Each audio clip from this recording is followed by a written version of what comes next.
Hello everyone, आज की video में हम बात करेंगे बक कन्वर्टर के बारे में। किस तरह बक कन्वर्टर इलेक्ट्रॉनिक्स में अपना रोल प्ले करता है, कहाँ कहाँ उसका यूज़ होता है, किन किन कंपोनेंट से मिलकर बक कन्वर्टर बना होता है, ये सारी चीज़ें हम इस वीडियो में जानेंगे।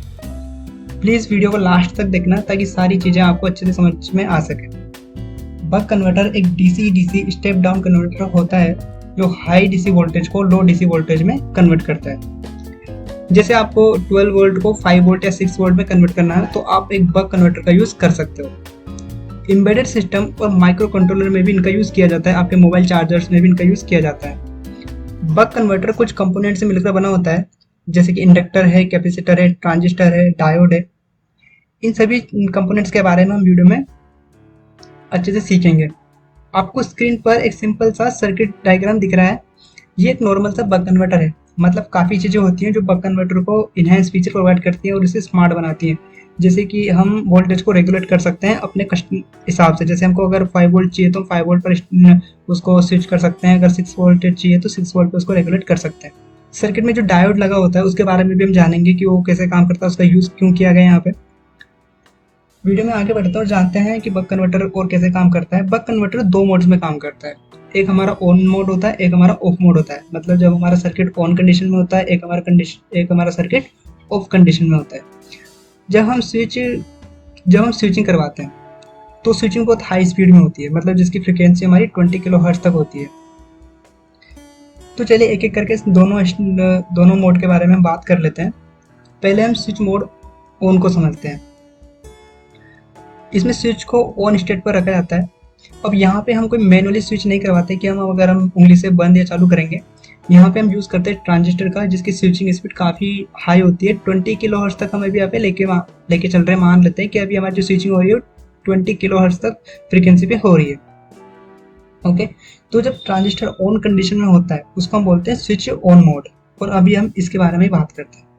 यहाँ पे जो करंट होता है वो सीधा इंडक्टर से होकर कैपेसिटर और लोड में जाएगा। यहाँ पर लगा डायोड करंट को अपोज करेगा, मतलब रोक देगा, सीधा इंडक्टर में जाने देगा। ठीक है, साथ ही कैपेसिटर ऑन स्टेट में चार्ज होता रहेगा। इस तरह ऑन स्टेट में बक कन्वर्टर काम करता है। ये बहुत सिंपल स्टेप है और आपको इसमें समझने में कोई दिक्कत नहीं आई होगी। अब हम बात करेंगे स्विच ऑफ मोड की। यहाँ पे अब हमने स्विच के जो ट्रांजिस्टर है उसको ऑफ कर दिया है, मतलब यहाँ पे अब कोई स्विचिंग नहीं हो रही है। यहाँ पर हम ट्रांजिस्टर जब ऑफ होगा उस कंडीशन की हम बात करेंगे। अब करंट क्या होगा, 12 बैटरी से आना बंद हो गया है क्योंकि स्विच ओपन है।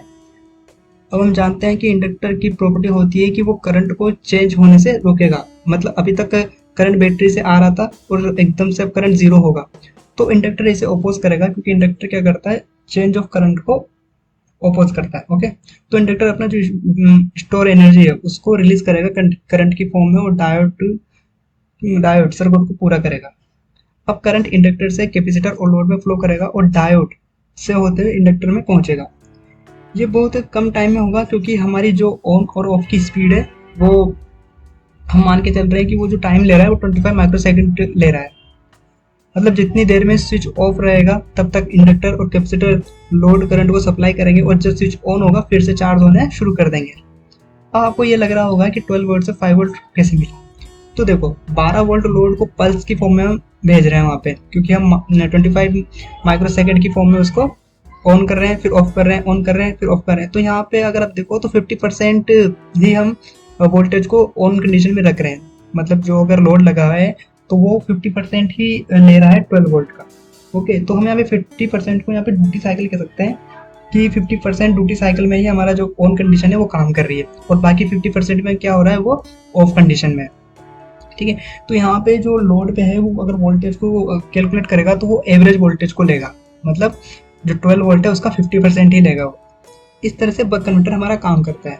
तो आई होप आपको ये वीडियो समझ में आया होगा। सर्किट में इंडक्टर और कैपेसिटर का रोल भी आपको समझ में आ गया होगा और डायोड भी। अगर वीडियो समझ में नहीं आई तो आप एक बार फिर से वीडियो को अच्छे से देख सकते हैं। कोई डाउट रहेगा तो आप पूछ सकते हैं कमेंट सेक्शन में और टॉपिक सजेस्ट कर सकते हैं कि आपको किस टॉपिक पर नेक्स्ट वीडियो चाहिए। अगर वीडियो नॉलेजेबल लगी हो तो आप लाइक, शेयर और सब्सक्राइब जरूर करना।